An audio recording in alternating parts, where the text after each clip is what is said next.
From the moment of birth, every human being carries within them an essence of divinity, a spark of limitless potential and deep inner knowing that transcends the confines of biology, culture, or circumstance. This inherent divinity is not a religious claim, but a spiritual truth recognized across time, traditions, and philosophies. It speaks to the core of who and what we are before the layers of identity, fear, and conditioning begin to settle in. As children, many experience a sense of wonder, aliveness, and presence that isn't taught. It simply is. This raw, unfiltered consciousness is an expression of our original state, one that is deeply aligned with life itself and untouched by external labels or limitations. It is not that we need to seek divinity elsewhere. Rather, we must learn to remember and reconnect with what has always been within us. However, as we grow, the world around us begins its process of shaping and molding. We are taught names, beliefs, expectations, and roles. We are told what is good and bad, acceptable and unacceptable, right and wrong. Slowly, through repetition and reinforcement, we learn to abandon our inner truth in favor of external approval. This is not always done maliciously. Parents, teachers, institutions often act from their own inherited beliefs. But the result is the same: we are separated from our sense of divine potential. What was once natural self-expression becomes filtered through layers of fear, shame, and doubt. At the heart of this loss is the idea that we are somehow incomplete or flawed. Society subtly, and sometimes overtly, teaches us that we are not enough as we are. Whether it's through educational systems that value compliance over curiosity, media that defines beauty and success in narrow terms, or cultural norms that reward conformity over authenticity, the message is clear: who you are is not sufficient, so you must strive to become something else. This belief strikes at the very core of our being and leads us to ignore the divine intelligence that resides within us. We begin to look outward for validation, forgetting that true power arises from within. Inherent divinity is not about being superior or possessing supernatural qualities. It is about recognizing the creative force, the awareness, and the boundless potential that each person possesses. It is the ability to observe life with clarity, to act with love rather than fear, and to see through illusions that keep us small. When we are connected to our inherent divinity, we operate from a place of wholeness. Decisions are made not out of desperation or ego, but from presence and alignment with a deeper truth. We are no longer swayed as easily by trends, opinions, or external control because we trust our inner compass. Many spiritual traditions refer to this divinity as the higher self, true nature, Atman, or simply being. It is the part of you that remains unshaken by the chaos of the world, the observer of thought rather than the thinker, the stillness behind every movement. This aspect of you doesn't need to be created. It already exists. The work is simply to remember it. And that remembering begins by questioning what you've been told about who you are. It involves peeling back the layers of conditioning and becoming aware of the ways you've been led to forget your power. Once you begin to glimpse this inherent divinity, even momentarily, it changes everything. You start to see that much of what you feared was an illusion, a construct maintained by systems designed to keep you docile and disconnected. You realize that love, joy, creativity, and clarity are not things you must chase. They are natural expressions of your true state when it is no longer suppressed. This realization is not always comfortable. In fact, it can be deeply unsettling to realize how much of your life may have been shaped by forgetting. But it is also liberating, because in that recognition lies the possibility of a return to yourself. The control imposed by societal systems is rarely overt. It does not typically come with chains or commands. Instead, it weaves itself into the fabric of everyday life through suggestions, norms, and expectations that appear harmless on the surface. These mechanisms are subtle yet powerful, precisely because they are invisible to most. From a young age, individuals are trained to accept a framework of reality that is pre-designed, structured, and enforced by a variety of systems: family, education, religion, government, media, and even language itself. Each of these elements plays a role in shaping perception, and over time, they create a sense of normal that is rarely questioned. This normalization of control is what makes it so effective. If people believe they are choosing freely while unknowingly operating within a limited paradigm, then true autonomy is an illusion. One of the core functions of these subtle mechanisms is to establish boundaries around what is considered acceptable thought and behavior. These boundaries are enforced not just through rules, but through social reinforcement, fear of rejection, and the internalization of shame. For example, A child who naturally questions authority or expresses unconventional thoughts may be corrected, punished, or ridiculed. Not always harshly, but enough to signal that divergence from the norm is risky. Over time, the child learns not to speak certain truths, not to act on certain instincts, and not to trust their own intuition. This is not simply discipline. It is a soft conditioning that teaches individuals to suppress their inner guidance in favor of external approval. Education systems are a prime example of this subtle control. While on the surface they aim to impart knowledge, they often prioritize obedience, memorization, and conformity over critical thinking, creativity, and self-inquiry. The structure of schooling, sitting in rows, being told when to speak, being graded and ranked, mirrors industrial efficiency rather than human development. The deeper message is clear. Success comes from following instructions and fitting into pre-existing roles. This message becomes deeply embedded and continues to influence people long after they leave the classroom. They enter the workforce, relationships, and society already primed to seek permission and validation. Media and entertainment also play a significant role. They act as constant sources of messaging that reinforce specific ideals of success, beauty, happiness, and even spirituality. These messages are so pervasive that they begin to feel like personal desires, when in reality they are collective scripts designed to guide behavior and consumption. The subtlety here is key. No one is forcing anyone to watch or listen, yet the repetition and emotional appeal of these messages create internal expectations. People begin to measure themselves against images and ideals that are artificial but seem real, because they are everywhere. The result is a kind of quiet self-rejection, a belief that one must always strive to be something more in order to be worthy. Another deeply embedded form of control is the fear of scarcity and failure. The system promotes the idea that resources are limited, that competition is necessary, and that one's value is tied to productivity or status. This belief creates a constant low-level anxiety that keeps people in survival mode, even when they have their basic needs met. In this state, individuals are easier to manipulate, because their focus remains on external goals and threats rather than internal freedom and clarity. They become preoccupied with maintaining their position in a hierarchy that they did not design, rarely stopping to question its legitimacy or purpose. Language itself becomes a tool of limitation. The way things are named and framed affects how they are perceived. Concepts like normal, success, or crazy are loaded with implications that direct thought in certain directions while excluding others. When certain experiences or truths cannot be articulated within accepted language, they become invisible. This linguistic control shapes not just conversations but consciousness. People learn to think within the limits of their vocabulary, which has been culturally determined, and in doing so, their reality is narrowed without them realizing it. Social systems maintain their control through a feedback loop of compliance and reward. Those who conform are praised, promoted, and accepted. Those who resist are criticized, marginalized, or pathologized. Because belonging is a fundamental human need, this system of rewards and punishments becomes a powerful force in maintaining the status quo. Most people are not consciously choosing submission.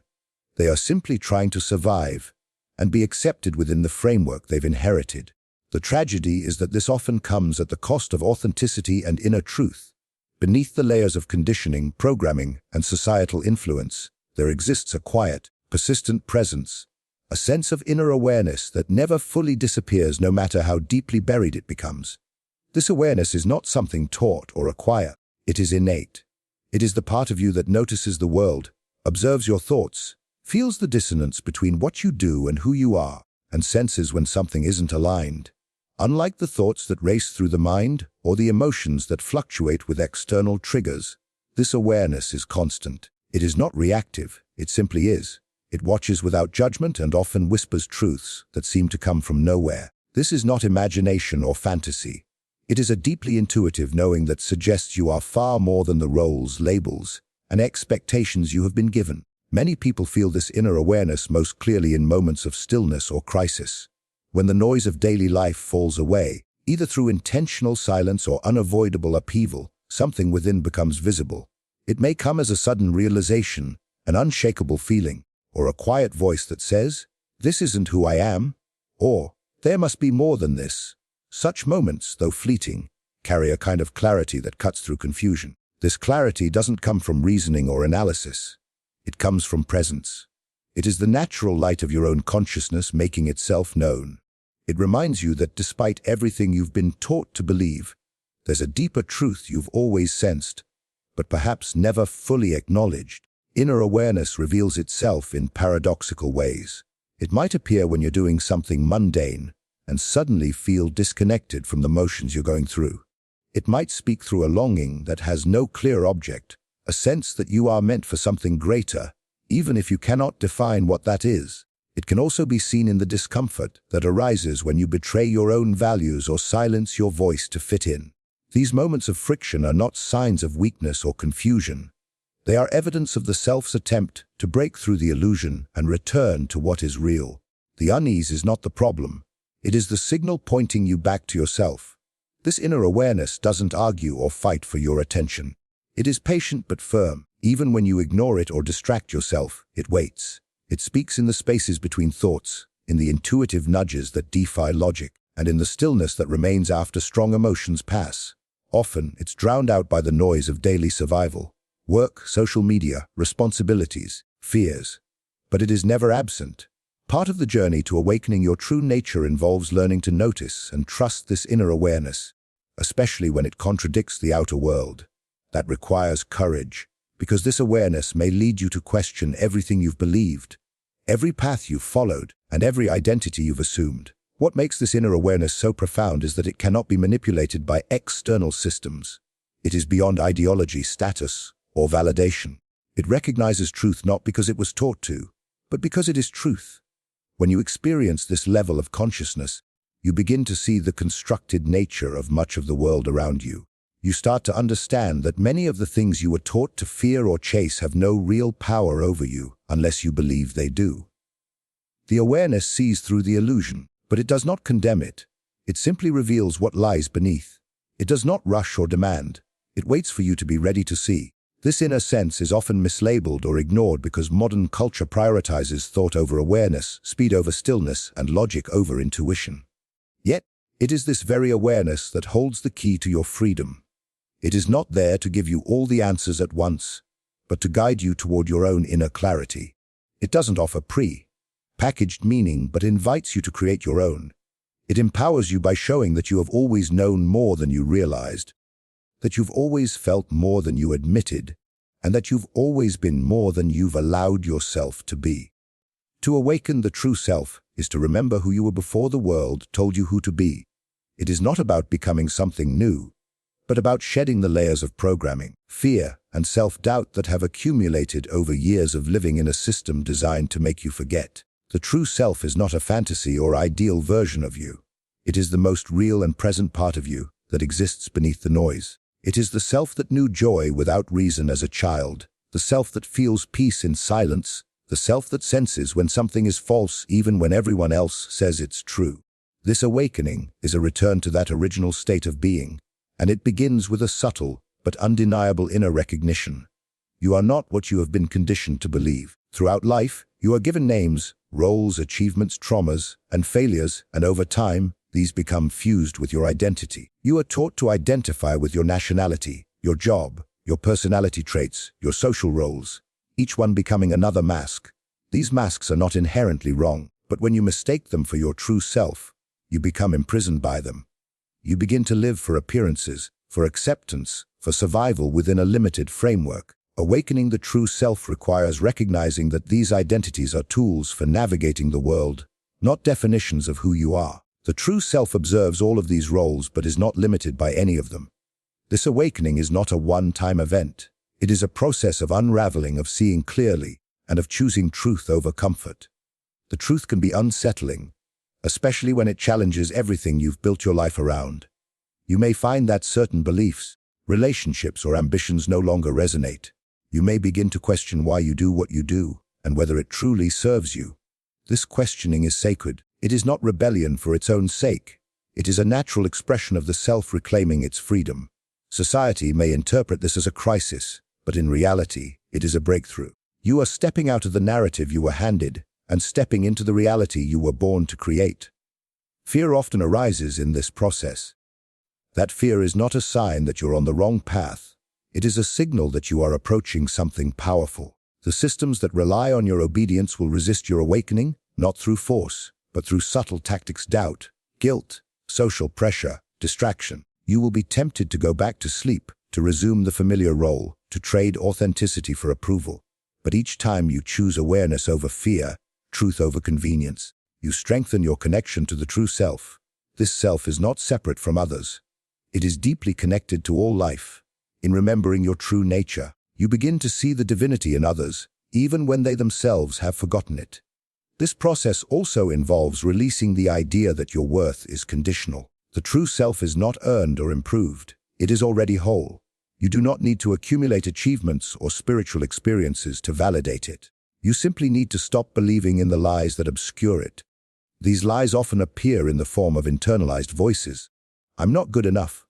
I can't trust myself. I need to be more successful. These are not your true thoughts. They are echoes of the conditioning you've received. Awakening the true self means becoming aware of these thoughts without identifying with them. It means allowing them to pass without letting them define you. As you awaken, you begin to unplug from the systems that feed on your fear and disconnection. You start making choices that honor your inner knowing rather than societal expectations. You stop living a life of reaction and begin living a life of intention. You may find yourself drawn to simplicity, authenticity, and presence. You may feel a deep sense of freedom that has nothing to do with external circumstances. This is not escapism.